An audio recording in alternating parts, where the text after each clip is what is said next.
Good afternoon, everyone.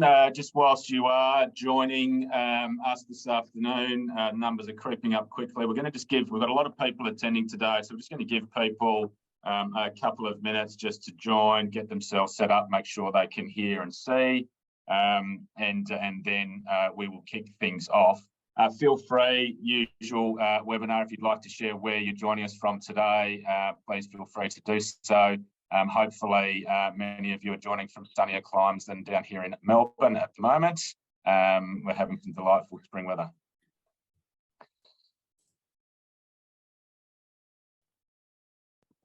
We are expecting, well, a good turnout. We've got almost 300 online at the moment. There were close to 1,300 registered, so we will just give people a little bit more time to join and hope that the internet does not break in the process.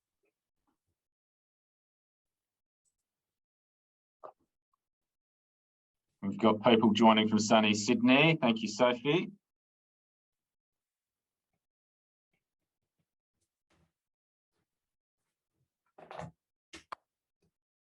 Michelle Joseph, yes, hello, nice to see you online. Your pain is equally shared.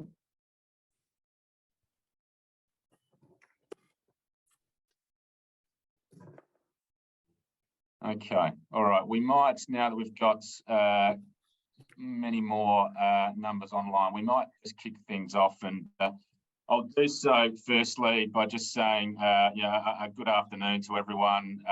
Welcome. Thank you for joining us today and taking time out for what is an important conversation. But for those that don't know me, my name's Aaron Nilsson. I'm the CEO of both the Next Step and the Safe Step businesses, who you may well be familiar with. And it's great to see, as I just mentioned, for those that perhaps weren't online, to see such strong interest and a fantastic turnout for today's webinar. So very much looking forward to the conversation with our panel today, and reinforcing we're here to have a conversation, to share some insights, and I will introduce our panel members shortly. But before we, I guess, kick into the session as a whole, I'd first like to acknowledge that I'm hosting this meeting from the lands of the Wurundjeri Woi Wurrung. I also acknowledge the traditional owners and custodians of country of the various lands on which you all work from today, and honour their continuing connections to land, water and community. I acknowledge the rights of First Nations people to their traditional knowledge and cultural expressions, and pay my respects to the people, the cultures and the elders past, present and emerging. So in terms of format for today, we encourage you all to contribute by using the chat function for any questions that you may have throughout the session. We may not have the opportunity to get through all of the questions, but we will certainly address many through the conversation that Steve, Jane and Dave will have, but equally in pausing for some of those questions to be covered off as well. So I think in terms of the theme or the topic of conversation, you're all aware it centres around managing psychosocial risk in the workplace. It is a hot topic. It's evidenced by the number of attendees we have joining us today. But further through, I guess, our conversations with the many organisations we advise, both through the Next Step and the Safe Step businesses. So the conversation, around psychological risk and safety, whilst not new, is certainly has a renewed focus on how we best manage this moving forward. Hence why we've brought you all together today. The regulatory landscape is changing. We'll touch on that today, and is an evolving one. And there's recognition from business that different skill sets are required in this space to shape and implement future strategy and address those needs moving forward. So, as I said, questions into chat function, we'll get to those where we can. The session will also be recorded, and this recording will be edited and available for you from next week. But without further ado, I'll perhaps hand over to our panel to introduce themselves today, and a little bit of their background and where they've come from. So Steve, I might throw to you first and foremost. Thanks, Aaron, and thanks to the Safe Step for having us along. My name's Steve Bell. I'm the Australian and Asian leader of the Employment, Industrial Relations and Safety team here at Herbert Smith Freehills, which you can plainly see from the banner behind me, which is causing a trip hazard in one of our corridors here in my Collins Street office. My practice, Aaron, has been focused on health and safety in the way we've always understood that over the last 20 years or so. but the concept of what is health and safety is plainly changing, as we're going to talk about today. And so it's interesting. If my practice was, somewhat discrete from the employment and industrial relations and safety team of the team here at Freehills, it is now increasingly combined across a range of fronts. So it's a fascinating time, and we'll talk about that as we go through. Thanks, Steve, and welcome. Jane.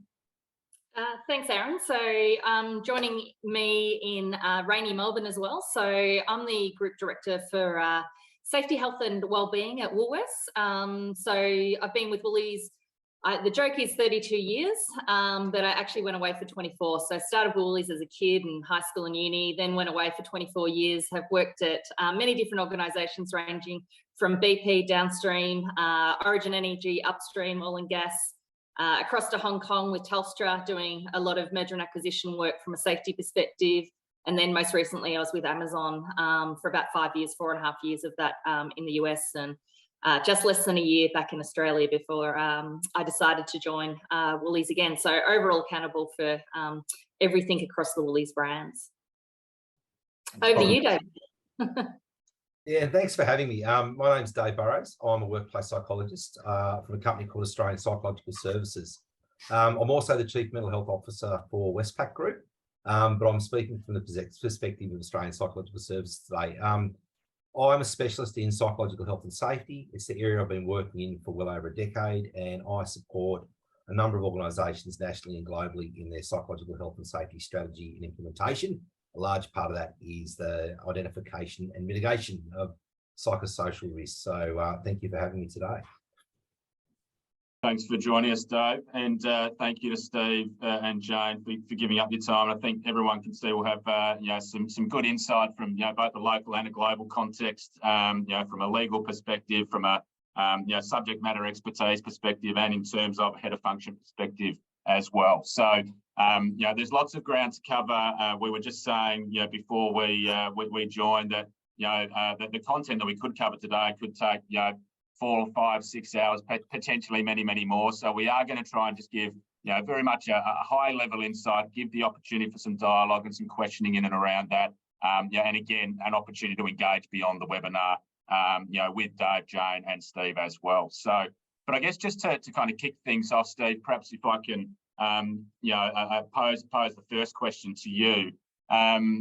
There's obviously, this is not new, but it's certainly renewed in terms of the focus in and around psychosocial risk responsibility of employers and organisations. So lots of grey area in this space. Lots of commentary around regulations most recently as well. So keen to get your insights around those proposed regulations from a Victorian perspective and those that have been rolled out in other states already, and provide some greater clarity. Will they provide greater clarity and assist organisations, I guess, to improve outcomes in this area? Thanks, Aaron. As you say, lots in that question. I suppose our starting point is regulation hardly ever provides greater clarity to employers about what they're supposed to do, but it provides the stick, doesn't it, if they get it wrong?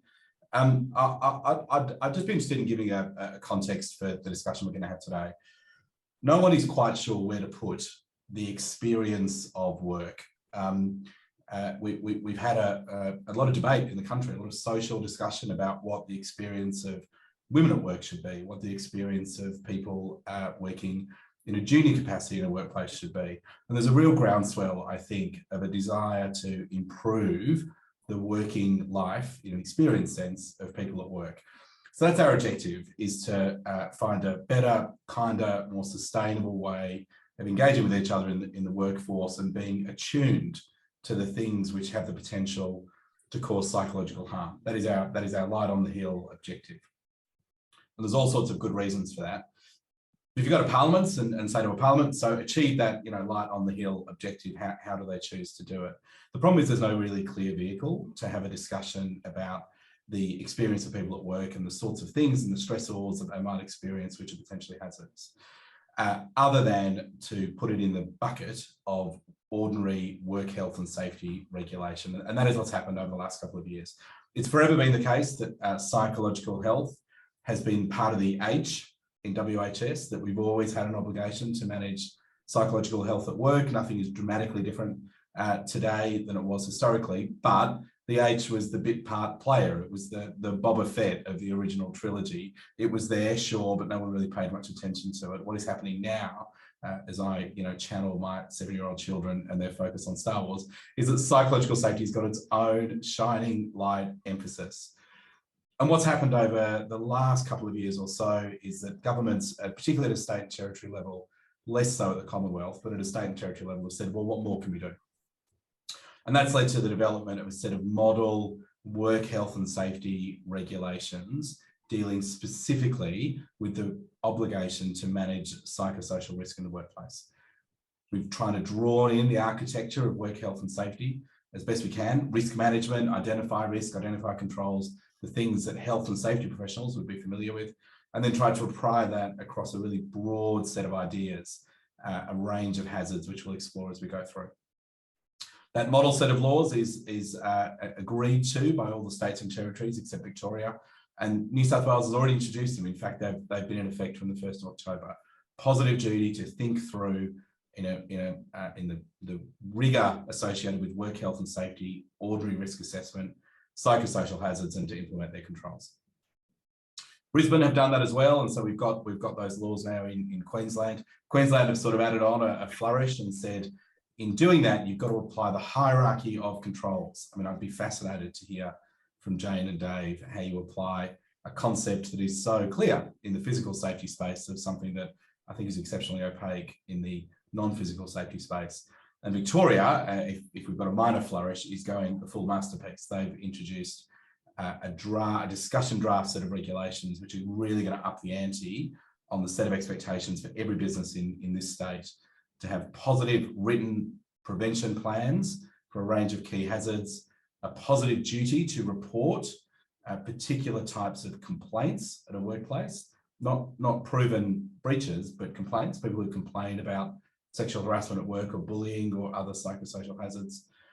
And so that is in the final review stage by the Victorian government, due to be introduced middle of next year. So we've really accelerated from a sort of a paying lip service to psychological health in work health and safety law, a real acceleration on specific regulations dealing with this. Is it going to make a difference? I'm not certain, to be honest. I think it's going to draw a lot of attention to the topic. I think it's going to improve our language and our ability to discuss psychosocial risk in a degree that's probably more nuanced than we are today. It's going to create a lot of paperwork. It's going to be good for psychologists who I think are going to write lots of risk assessments. The challenge for business is going to be doing all this and doing good, and not just doing it for compliance's sake. And that is a genuine challenge, to be perfectly frank. Okay, Dave, anything to add to Steve's commentary there from a regulatory framework? I think it, go Dave. No, Jane, you go first. Absolutely. I think the things that are resonating is really, the practical application of the how. So I think as safety professionals, we're absolutely fantastic at doing risk assessments, applying the knowledge around how do you identify the controls, and understand it, and what are the risks and with regards to the hazards. And I think there's a really good question here from Nicole around, without a dedicated safety team, what skills, expertise is needed in organisations to drive psychosocial hazard. And when I think about it, and look, I've been, 25 plus years in this arena, is if I think about bullying and harassment, generally in the organisations I've worked in have always been sort of in the sphere of the HR sphere. And if I talk about Woolies, I would say that generally that's being led by our people function. But what, from a Woolies perspective, we're finding at the moment is how do you bring all the collective minds together? It's not safety, it's not HR, it's not the change managers, but it's all coming together with all our different expertises to be able to practically apply that. So that's where my mind goes, Steve, when you talk about the legislative obligations, whilst it's starting to be enshrined explicitly in health and safety, I think this challenge is people will look to safety and go, it's your accountability, you're responsible for working it out. And I think that's where we're going to fail if we have that mindset and think safety is the ones that, is going to change this. I'm more optimistic than you, Steve.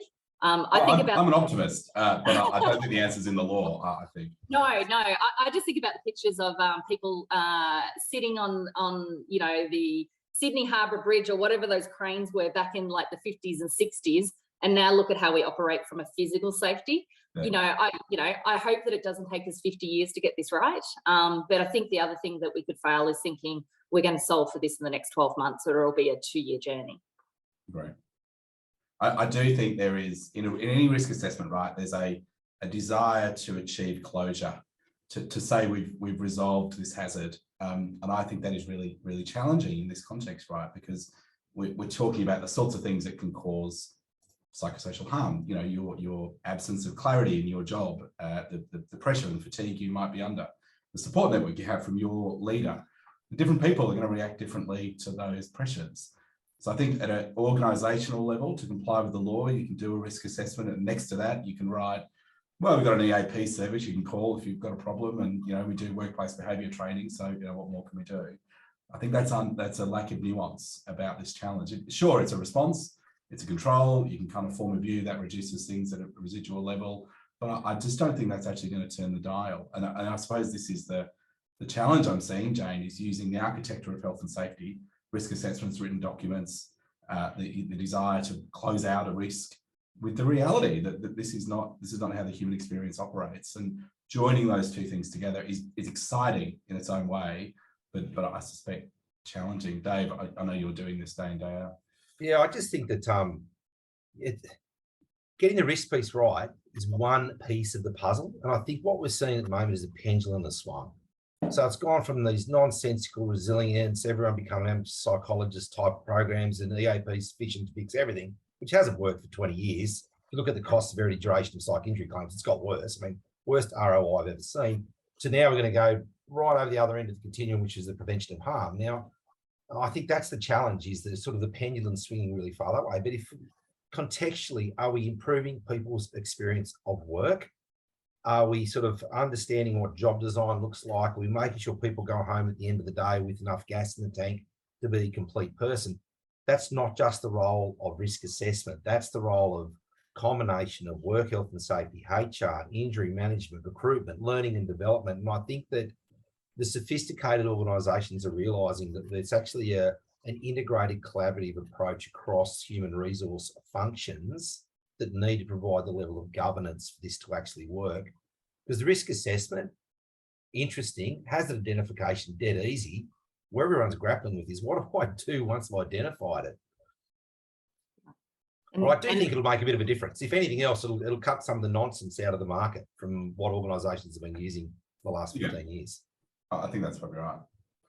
I suppose the challenge, Dave, is scale. Your point, Jane, a large organisation, the ones we're kind of privileged to act for, can do this risk assessment across the whole of the enterprise.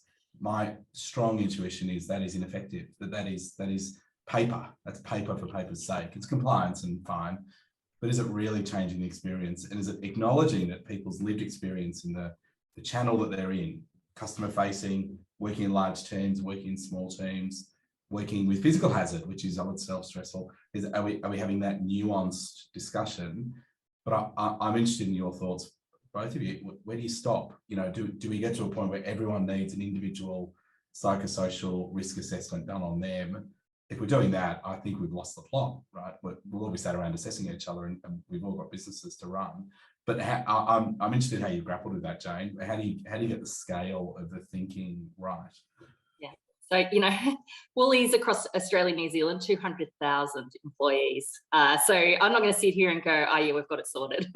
We're grappling with it. And if I think about it, some of the conversations that we're having about, some risks are really well known. So for like our supermarket staff, team members, like customer aggression, like I have to say, I'm saddened by the community, to be honest, and the way that they treat our retail staff. And so that's one that is probably really a little bit easier for us to unpick and be able to look at further ways to manage. But then if I look at, like Steve, we've got lawyers, I've got people working in warehouses, I've got digital people building out apps. And, when I look at things like work design, workload levels, whether you've got autonomy or you've got monotonous in your role, very different for all those roles. And so one of the things that we have been looking at, and look, I'm not sure that this is going to be the answer or not. And, you know, we're very much embracing sort of test and learn approach to not just psychosocial risk, but, you know, a lot of our things. And we're thinking about personas. So how do you think about like your subcategories? So rather than go and treat every employee the same, you know, we know that we've got people that do, let's say, picking. So, you know, we've got them in the supermarkets, we've got them in distribution centres, we've got them in fulfilment centres. So, you know, how do we understand that particular group? And again, you know, what we can also bring in is some of the information and insights that we're getting from our team. So we, again, are very fortunate that we do Voice of Team, which most organisations will have something like this. We do it literally rolling every 3 months. So we'll get 100% of our team and insights every 3 months. So again, trying to get insights from available data to help you sort of narrow down your focus, because you're not going to solve for it overnight. And like, to be honest, you know, this is decades, I think, of where we're going to go on our journey.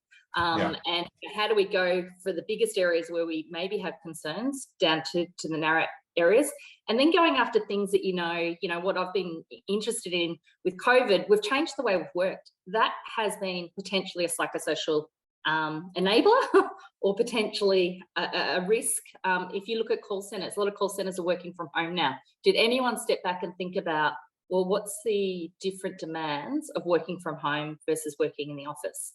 And so how do we tie that into change?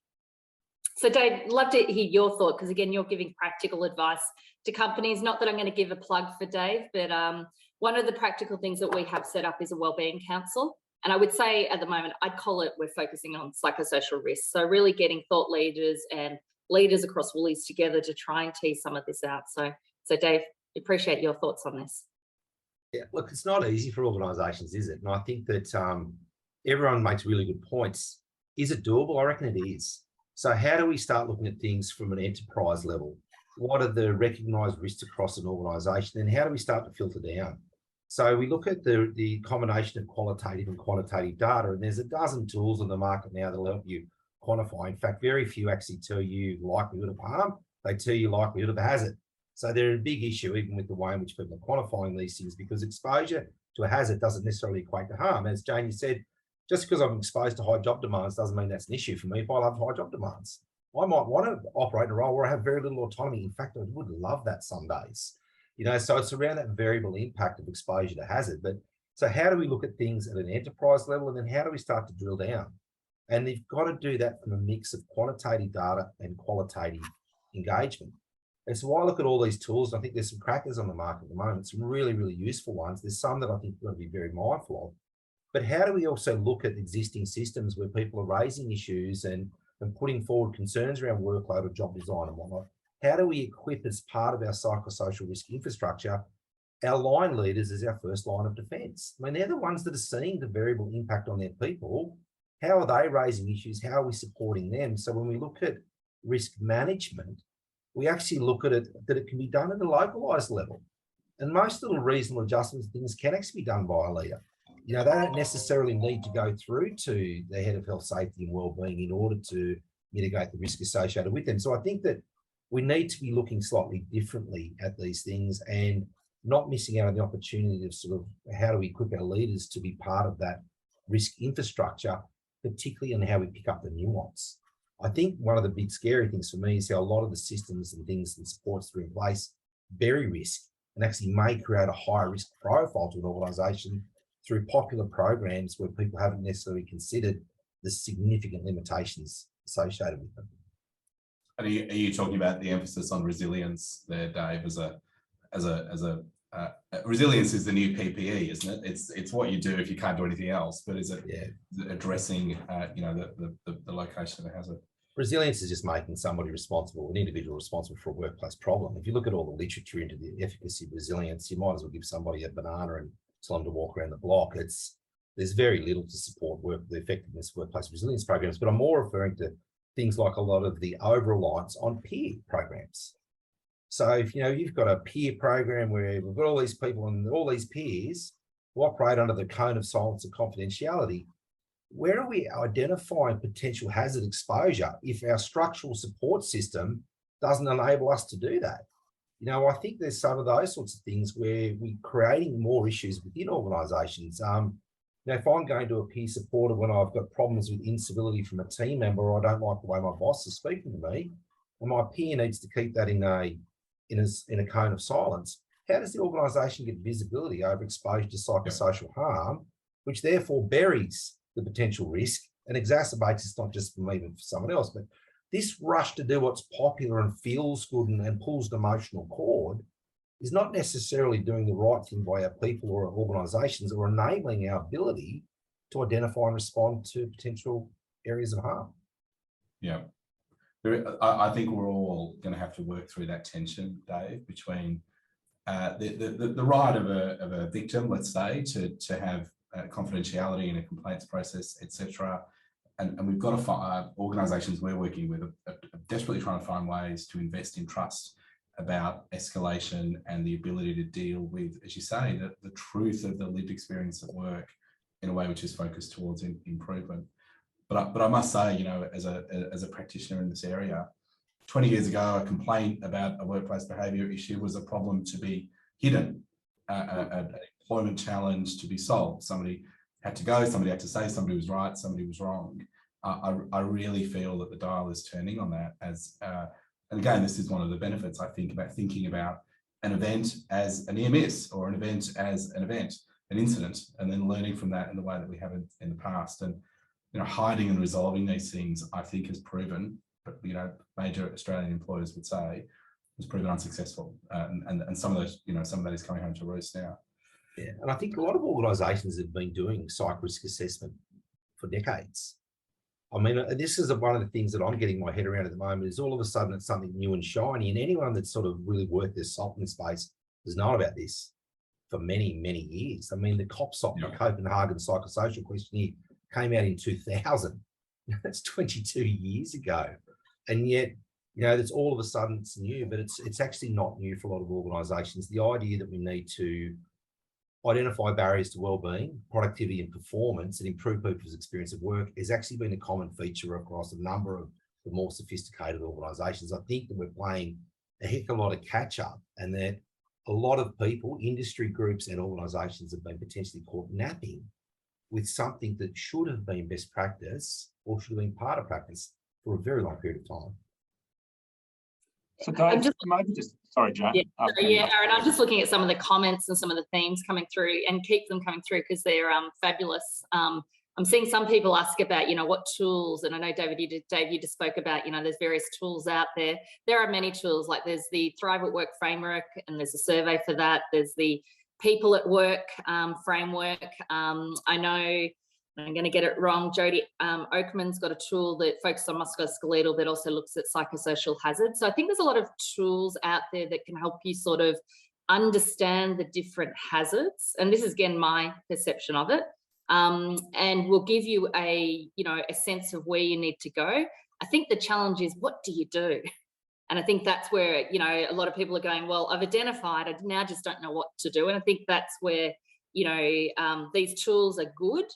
But you've got to be very careful about using them, like sending surveys out to employees if you don't have any plans of how you're going to address it. Because that, again, is just that big black hole. And again, looking at, you've already got, like for many organisations, you might already have the information, but it's sitting in various locations. You need to pull it together. So Dave, I don't know whether you've got more comments around, people are asking around tools.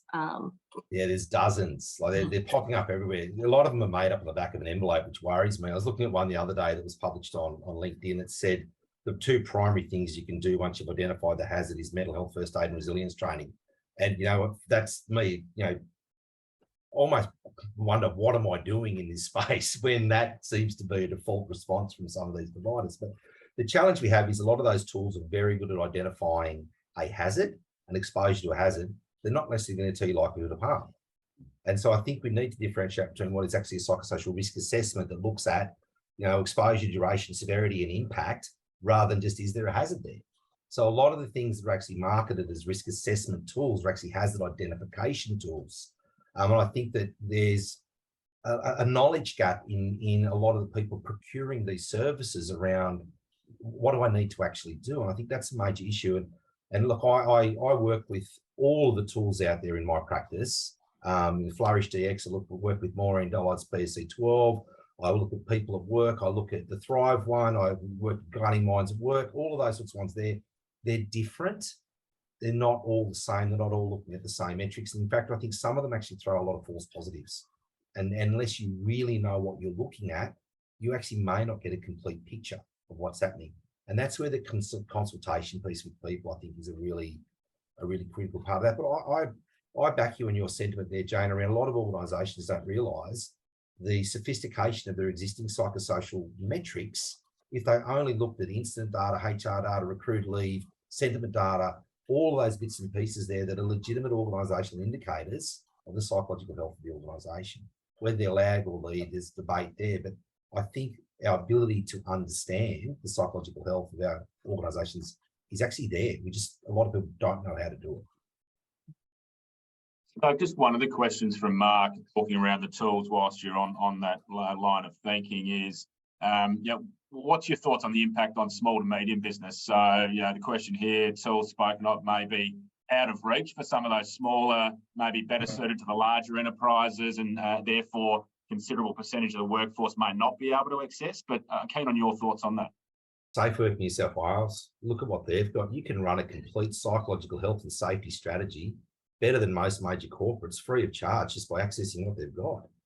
It's fantastic. I'm not sure what the other regulators have got, but the amount of tools you've got there to be able to evaluate what's going on, to be able to understand what's required, the support that you've got. It's never been easier to get this right from a small to medium business perspective. You've just got to know where to look. And this is a challenge, I think, there is that we've all of a sudden seen the regulators themselves have a level of sophistication in this space that exceeds the capability within most organisations.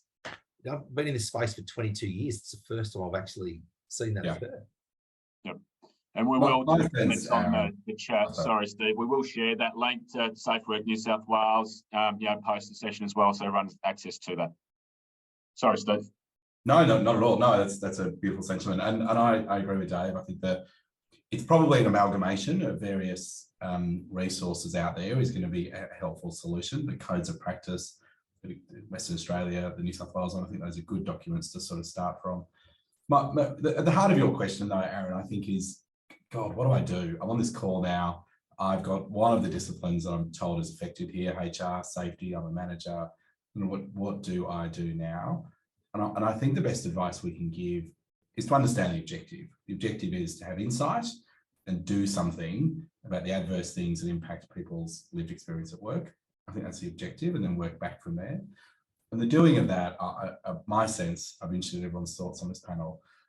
You've got to accept, first of all, that's going to be a shared ownership model across a range of disciplines. You're not going to solve that. That is not an allocation to the safety team or the HR team or to some ops manager. There's going to be a shared design of what this discussion is going to look like.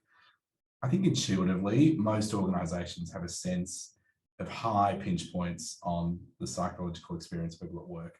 Jane says the customer experience, the call centres, etc. So intuitively, you will already be attracted to, a small handful of things where you will turn the dial, you will do some good. And I wouldn't let paperwork get in the way of clarity about those sorts of things. Engaging with those who do the job, have that discussion with them. I mean, they know as well as anyone what their experience is, and that will give you a list of activities to start. And then I think you get into the structural stuff, the risk assessment, which doesn't need to be complicated, doesn't it? There's no special magical form of risk assessment except a story to tell. What are the things we think we do that can cause hurt? Are we doing enough? Yes, no. If we can do more, what does it look like? So, I would have a real search for simplicity on this, because I think it's easy to fall back to legislation and get lost in, what is a concurrent psychological hazard. Well, we know what it is. You don't know what your job is, and you don't have enough time to do it. That's a concurrent psychological hazard. What are we going to do? What are we going to do about it? I think, Steve, I reckon that's such an apt point, isn't it? I mean, all of these sophisticated psychological risk assessments and tools don't tell you anything other than what you knew or suspected in the first place. Speak to your people. I mean, like that's at the heart of this whole risk assessment piece. Is what's getting under their skin? What are their barriers to well-being and performance? That's what it really is. I will, looking at some of the comments, and again, just where my mind has gone as well, I wonder whether, because it's now being enshrined in legislation, senior leaders are starting to hear this psychosocial risk. Oh my gosh, what does this mean? I worry that psychosocial, the word, is causing anxiety itself, in that it's a real technical term that for some that have had, training in this area, you go, well, I understand it, it's easy. I think we do need to demystify and look, and if someone can help me as well in how do you think about it in a way that you remove all the technical language, you help our leaders understand. And, I've been pushing this because I felt a little bit of anxiety, I will admit, in Woolies, going, oh my God, what are we doing about it? It's like, hey, we've been doing a lot of work in this space. Let's actually catalogue what we actually have been doing and know that we'll never, ever finish. There'll always be work that we're working on, but let's understand just our baseline at the moment. And let's start thinking through what those hotspots are and start demystifying it for leaders, because, that will end up in a scattergun approach, is that we will be running out to get the fruit bowls in the lunchrooms and thinking, well, that's managing this risk, or bringing in yoga and that's managing this risk. And we all know that, there's 3 core areas that you want to do. And I think the Thrive at Work model I do like, because it simplifies it into 3 areas, is literally, what are we doing to mitigate illness? How are we helping those that are already potentially suffering illness? The second one is, what are we doing with regards to preventing harm? So what are the things in the organisation that we know actually cause mental health harm?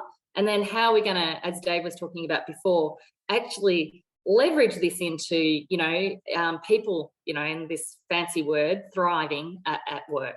So again, trying to break it down into very simple terms is, and a framework for your leaders to understand the different components of it. So they realise that it's not about, I think EAP, there's a time and a place for an EAP, but EAP is not the only way that you manage this at all. It's like the PPE element. I agree. And I think that the frameworks out there make it so much easier. Like, I like the Thrive one. I think it's got some real benefits with it. The challenge I have with the Thrive framework is, where does early intervention fit in? So you got mitigate illness, promote the positive, and prevent harm. What about intervene early? And that's where the one I'm working more with is the one out of Queensland, and just adapting that to suit that. But there are so many resources. That's the thing. Like, it's never been easy to do this, and the government's producing, all the regulators are producing tools. People at work, like it or hate it, it's free of charge. It's out there for people to use. There's frameworks for how to do a lot of these things. I'm working with a global mining company at the moment, and they're right onto this. And they're scared of the term psycho. They're not that scared of it. There's a reluctance around the word psychosocial hazards. But you ask any leader, what are the things that get in the way of wellbeing and performance? That's what you mean by psychosocial hazard. And I think, how do we operationalise this for people and make it less scary is a really critical part of it. And this whole area is just full of so much terminology that it's almost a bit unfair for organisations to know what to pick up and use and what to do. It's not like the safety profession, Dave, to have impenetrable language. But I really do think you're both such great advocates for a search for simplicity. What is the thing that we can do that will improve the experience of this person at work? If we can. When Jane, I was really interested in your observation about a lot of good risk controls, if we're going to label them that, are already in place. And I know you mentioned call centres before. Just a quick story of clients of ours who had call centre staff, some inbound call centre staff at home, disaggregated. And it's possible, right? Technologically, it's possible. You could all work from home and do call centre work. But this staff were experiencing extremely negative impacts of that, the isolation of it. And what many of our clients realised was that one of the risk controls that was never written down anywhere was that their supervisor could see their expression on their face when they were getting an adverse call. And they could either dump the call, or they could have a conversation in the moment afterwards to help them debrief. And that is so powerful, right? That was, that's not everything. In the bow tie, it's a response, not cure, prevention, but it's something. But they never written that down, right? And if they did a risk assessment today, they'd probably never write that down. But the human experience of what it is to look after people's welfare, we shouldn't get lost in technical legalese, in my opinion. I think you can comply with this law having a really common sense approach of the way in which work is done and thinking about if it can be done better or safer from a wellbeing perspective. That's a great example, Steve. And I think that's a really good example of how many of us are working in ways in which our jobs were not traditionally designed. Yep. So how are we looking at principles of job design as a way to mitigate risk and improve people's experience of work? It's a challenge though, isn't it? Because if you talk to a HR executive around, we need to redesign work, that's cause for, panic. But job design is not as complex as what people might actually think it is. And that's where understanding some of the tools and things are out there, like the Centre for Transformative Work Design Smart Design Model, which is freely available with tons of resources associated with it from Professor Sharon Parker and her team at the Centre for Transformative Work Design. Brilliant. How do we apply some of those principles to simplify this space is a really important call out. So if we can talk, and Jane touched on the mental illness awareness post before, but there is a considerable gap appears between basic mental illness awareness and informed action. So can you talk a little bit to us around and the group today what the evidence actually tells us? Was that directed at me, Aaron? Yes, Dave, it was. Yeah, basically what we rely on now doesn't work, hasn't worked, never will work, is what the evidence actually tells us in this space. If we had Professor Sam Harvey come out just before RUAK Day, questioning and using evidence to do so, whether there's actually the benefit or a negative impact of things like these big mental illness awareness days. I'd say the mental illness literacy level in Australia is higher than any country I've worked in across the world. But our understanding of the workplace factors that influence people's experience of work and what to do about those is very, very low. So we know that things like mental illness awareness, your resilience training and those sorts of things are manifestly ineffective from a workplace perspective. Then they focus on the individual, not the organisational barriers to wellbeing. And in some cases, they actually have a perverse impact on risk profiles within the organisation. What does work? Job design. There's plenty of evidence around job design. What does work? Supportive leadership behaviour, not your generic leadership training programs, but programs that understand the role of leadership support within a workplace and how leaders can influence people's experience of work and understand those organisational barriers to wellbeing. All those programs and things that look at maximising person job fit, understanding organisational barriers, risks, there's evidence that sits behind those. But the stuff that is most popular, that is most prolific across organisations, there's actually very little evidence that that typically works. And where's the evidence that it doesn't work? Have a look at the cost, severity, duration of psych injury claims. Have a look at all of those sorts of things. Are we moving the needle from a psychosocial risk, performance, productivity perspective within organisations? And the answer is typically no, we're not doing that. So I think if you look at what's going to work in this space is the stuff that focuses on fix work, not fix the person. Absolutely, unequivocally, always support those who are vulnerable. But the idea is focus on the needs of everyone, not just the 1 in 5 who might be experiencing acute mental vulnerability. Fantastic. Jane or Steve, any comments to add to that? No, I you know how I say no and then I've got a comment. No, except that's an Australianism, I think. Jane, welcome home.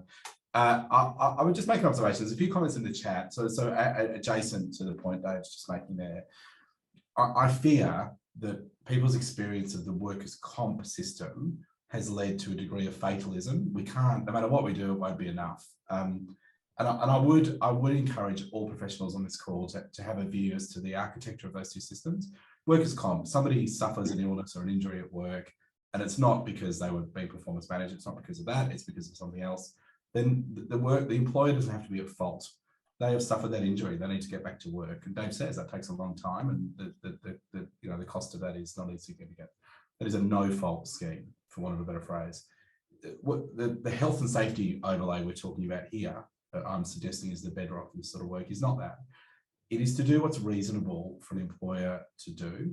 And I do find there's a tension out there, I think, in the conversation about no matter what we do, people might get hurt, they might not have resilience, they might not have the capacity to deal with what we're asking them to do.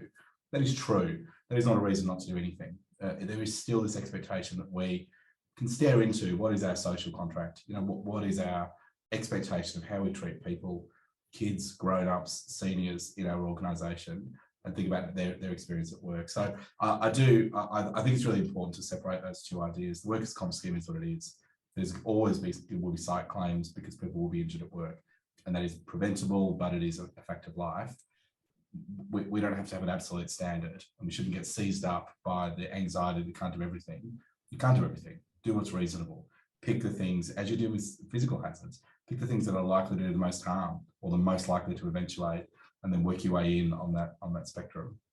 Can I just add to that, Steve, that point there that you made around people's experience of work and how we treat people is fundamental to this. So it's not just about the exposure to the hazard, but how people were treated once there was the exposure.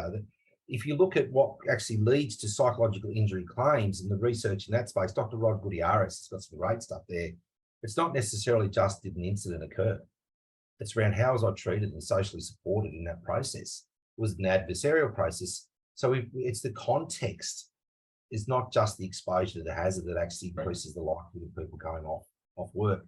If you look at the military and policing environments, there's decades of research that really explore that sort of thing as well. So I think just the way in which we're treating people is a really critical component of it. Again, I'm just keeping an eye on some of the comments, and I think there was a great comment there from Ben. I think it was Ben. Not that I'm going to call people out, but again, keep remembering what you're doing right as well, and keep strengthening that muscle. Again, I think we all tend to keep going, oh, what do we need to do more and more of? Some of it's like, don't add on, just strengthen what you're doing right now and keep building that muscle of doing it. And again, look beyond Australia and New Zealand. So Steve made a comment, I've just come back from living 7 years overseas. I hope to be back in Australia a year now. But Europe and the UK, I would say, and, don't know what other people's opinion, they're doing some good stuff in this space as well. Lived in the US, I won't make too much comment about that. But I'd say, yeah, I found sort of the European, particularly European Union, doing stuff on this. And there's a question around innovation. I sit here and I go, oh, what innovation in this space? I challenge us to think about, what does innovation mean? Everyone jumps to technology. What am I doing that's fancy, shiny technology? Is innovation in this space literally going, you know what, collectively, we've got to do this together. This is not one that literally you just get the safety and the engineer and you sort out the engineering control. This takes all different groups and thinking innovatively around how you integrate it into existing processes. So I think there was a question from Naomi about workload and how do you manage workload. So Woolworths is introducing agile, major change management with that. But one of the great things with what they're introducing with agile is the quarterly business planning process, which, some businesses have probably been doing this for years. For Woolies, they're bringing this in, and I'm really challenging around, we do a quarterly business planning, all the execs get together, it all gets cascaded, and there's this one part in the document that says, what are we purposely pausing? And sometimes it's got crickets in it, and I'm going, really? Again, are we planning to capacity? So again, keep looking at the different mechanisms that you have in your company and start integrating and challenging sometimes about, what, great idea, we're purposely pausing, but it's blank in like 12 documents. So that to me worries me, because it suggests that either we've got over-resourcing happening or we're expecting superhumans to deliver on what we need to deliver. Dane, maybe they just need to have more of a growth mindset, or maybe be more resilient. But that's There's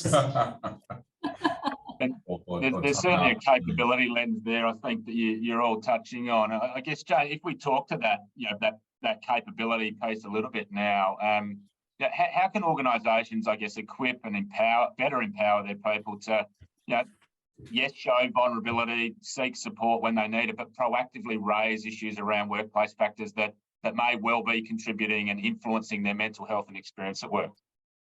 How do you create a psychologically safe environment where people are free to take an interpersonal risk? I mean, that's a big question all on its own. And look, again, I think it's this one thing that, I'm not going to roll out a program and overnight I'm going to change a culture. It really comes down to, building that culture where, people can show vulnerability, can talk about it. And I think the big thing that worries me, and I think Dave, you sort of touched on this, is, great, we talk about it, but what are we doing about it? So again, it's making sure that end to end you're thinking about this, that we do want to build that open space that I can talk about it. And I will share at Woolies, like we're finding exponential that we've got more and more of our teams wanting to talk about, what's going on in their life, either inside of work or outside of work, and feeling like they need, support. And there's one question about it: is it the COVID effect and, the burnout and the post-COVID, stage that we're in? Or is it because we're focusing a lot more as an organisation to try and get people, opening up and feeling safe in the environment? That's great, but we've got to make sure that we partner that with what are we doing with this information, and how do we make sure, as David talked about, it's not buried down in the lower levels. So again, making sure the right levels have got the right information to be able to act upon it, and getting right down at those our frontline leaders and the teams below them are critical to this, because they're the ones closest to the majority of our teams. And I think for us, we've got over 60% of our workforce below 35. So again, thinking about it from a generational perspective as well, and what are the different touch points that generations have in how they open up and express. Right, thanks, Joan. And I guess, Dave, what about measuring success? So, how do organisations know, or employers know, or leaders know, if the actions that they're putting in place are genuinely making a difference and achieving, a positive return on investment, return on value? So throw out the happy sheets. Is all these courses and programs being evaluated by, did I get a peak experience, or would I refer it to somebody else? Put that in the bin to start with. Like, that's garbage in, garbage out. It's not around, do I have an increase in EAP utilisation? Does that mean you've made the workplace worse and people need more support? Should we be looking at people's confidence in EAP and confidence in early help-seeking behaviour and those sorts of things? When an organisation does this well, though, they're often baseline and have a look at their psychosocial profile and psychosocial metrics. Are they reducing the cost, severity, duration of psych injury claims? Are they reducing rates of instability and interpersonal grievances? Are they reducing accrued leave? Are they reducing absenteeism? Are they having higher levels of retention? What are their exit interviews saying? If an organisation knows what they're doing in this space, it's very easy to get a snapshot of metrics that indicate the psychosocial health of their organisation that can then determine the likely efficacy of the work that they're doing or not. You can do that in the absence of a Flourish DX or people at work and those sorts of things, but the use of some of those tools and frameworks can actually help sort of guide if you're getting success in that or not. But the big thing there is to avoid what we call the anecdotal fallacy, which is, I had this great guest speaker, a great sporting person, this person had a particular experience, and it was powerful, therefore, because it was powerful, I think it was good and it's made an impact. Nothing to support that at all. Where's your data points is the bit that I'd say. I think Andrew just made a comment in the chat function that the energy's there in our organisations to be harnessed, but maybe senior leaders, execs are the ones that kind of need to respond, show the way. Steve, maybe a question to you. For organisations that have that willingness to do something, how do they really turn up the dial on this issue, and what can they be doing to achieve real impact? Oh, that's a $1 million question, Aaron. I wish I could answer that and bottle that. But can I say this? I think any discussion about new regulation necessarily forces a wrestle between treating this as a compliance issue, a bloody burden, or opportunity. And I do think organisations that I'm seeing do this well are talking about this as an opportunity, just to have honest and frank discussions about the lived experience. Now, you could pretend everything's great in an organisation and wonder why your attrition is so high. People will vote with their feet. They will move on from organisations, or worse yet, they will suffer, serious harm. So organisations that are expressing this as a genuine opportunity, and this is hard, right? This is hard at an executive level. Executives are busy. Everyone is busy, and it is hard finding a slice of the pie chart to dedicate to this discussion. How do we make ourselves a workplace that people want to be and want to stay and are successful and thrive here? That is a hard conversation to have. And it's hard at the board level. Board and directors, we have to be honest, are facing micro expectations about their knowledge of the workplace culture, about their knowledge of cybersecurity programming, about their knowledge of the way in which people are dealing with finance and finance risk. The expectations of the boards of the sorts of organisations represented on this call are enormous. And so we've got to find a conversation with them that is beyond, if you get this wrong, you'll go to jail, because I just find that so ineffective and so unpersuasive.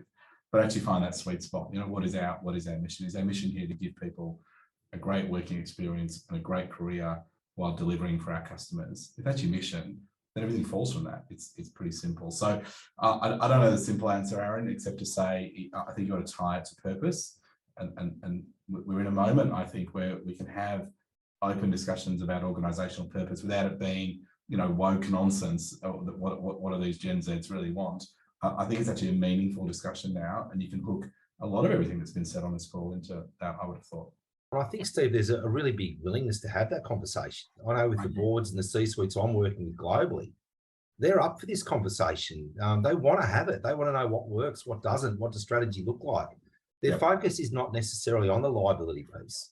Their focus is on what are we doing for our people. So I think there is a big appetite to do this. Those are the good organisations that call you, though, Dave. That's of that. Got a different subset. I think again, and this is if you've got an organisation that like you're just struggling with maybe the executives to get their head around this, because there is research, and Dave, you can probably talk about it more than me. I know there was a Deloitte article recently about the different perception between senior executives and lower down, like there's a disconnect potentially. I think what our executives are worried about, particularly in this part of the world, is the great resource lack of talent at the moment. So to be honest, the value proposition is this is a talent conversation. This is about attracting talent to the organisation and keeping the talent. And, forget about it being psychosocial risk management. It's about how do we become the employer of choice that people want to remain with us, and actually this attracts people to us. And I think there's your value proposition. 100%, and that's that's the lens they're looking at it through, isn't it? In the ones that I work with anyhow, Steve, that's a good call out. But it's not all the risk mitigation. It's how do we do this to improve people's experience of work, to attract and retain and perform. So it's not all around the prevention of harm, although that's part of it. It's around those other sort of elements as well, particularly in the current talent market. It's just so. Absolutely. Well, and that I don't think is going to change overnight either, which comes back to that development capability piece that was touched on a little bit earlier. Unsurprisingly, everyone, I think time has really flown by, and we sensed that would be the case with this conversation. We've got a couple of minutes left, and I guess a difficult question, as you can tell. We've got three very passionate panelists with lots of knowledge to share. But perhaps if I could ask each of you just to provide maybe one or two quick key takeaways of things that you would encourage those on the call listening to perhaps do beyond today's session if they're not already doing them in their businesses today. So perhaps Jane, I'll start with you there. I feel like I've given a lot. I think the big one for me, don't see it as a safety problem. See it as an opportunity, and work collaboratively across the organisation. I know that's motherhood statement, but unless you do it that way, you're not going to get much traction. So I'll hand it off to Dave. I've got to review what you're currently doing. So review it against your primary, secondary, tertiary framework. Review it against early intervention, prevention, supporting recovery, promoting the positive, and check where your balance of activity is. Most organisations, when we support them in that space, find that they're all focused on mitigate illness, and they do not have sufficient emphasis in those other areas. So I think that's a really important one for organisations to get right, is looking at their balance of activity. Who are you working with too is the other one. Is it popular? Is it topical? Or is it impactful? I think being willing to have a really robust conversation with providers and whatnot, and procurement is an important one there as well. Steve, your thoughts? I think there's nothing better than starting, to be honest. There's nothing better than not being overwhelmed, I suppose. This is a topic which hasn't crept up on us. It has arrived with a high level of detail and a high level of external guidance and other materials. Now laws introduced in at least 2 states, and my estimation would be in most of the model law states quite promptly. It's easy to be overwhelmed, and I think it's easy to have a sort of a bunker mentality. There's all of this out there. It's telling us we're not doing enough. Where do we go from there? My advice is start. Have a view to governance. Who needs to be at the table to progress this? Not to do all of it, because doing all of it is going to involve engaging with leaders and others, but who's going to progress this? And that needs to be, in my view, multidisciplinary.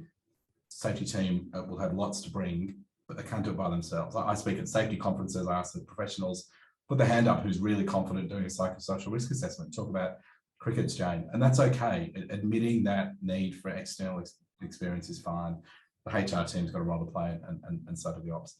But experience tells me, having done this for a while, on the physical safety side, most key safety decisions are made in teams of 6 or 5. We do all this stuff at boards, right, and all this stuff in executives who write all these documents.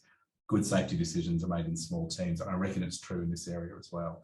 Your direct boss is the one who influences your lived experience the most. So if you've got money to spend, invest in them. Invest in them. Fantastic. Thanks, Steve. And thinking with a minute to go, I think Helen's comment there that we've gone from Star Wars at the beginning to superstars at the ending is quite an apt way to finish the session. But I think a couple of key points in summarising there that no longer is health the Boba Fett player. So Steve, I think that will forever live in our memories. But I think Dave talks about the fact that it is doable. And it's important just to start somewhere. Jane talked a lot around simplicity. Talk to your people, put your people first. They're at the centre of this. Show genuine care, and change will come if the right intent is there. And there is a willing, from everyone at all levels of the organisations, just harnessing that moving forward.